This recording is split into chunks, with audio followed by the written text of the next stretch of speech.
na kazi ya dharura, basi anashauriwa kubaki nyumbani na kusherehekea nyumbani siku ya uhuru kwa maana ya leo Disemba 9, na hii ni kufuatia kuwapo na hali ya tahadhari katika viunga mbalimbali vya jiji la Dar es Salaam. Na hivi ndivyo ambavyo umeweza kuona maeneo mengi ya jiji la Dar es Salaam yamekuwa tupu, kwa maana ya namba ya watu ni chache kutokana na hali hiyo ya tahadhari. Lakini kwa wewe ambaye uko nyumbani na unatamani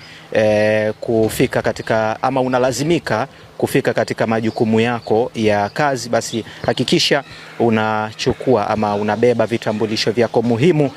vinavyoweza kukutambua: kitambulisho cha taifa, pasipoti yako ya kusafiria, lakini pia kwa umuhimu kitambulisho chako cha kazi, ili kuweza kukupa nafasi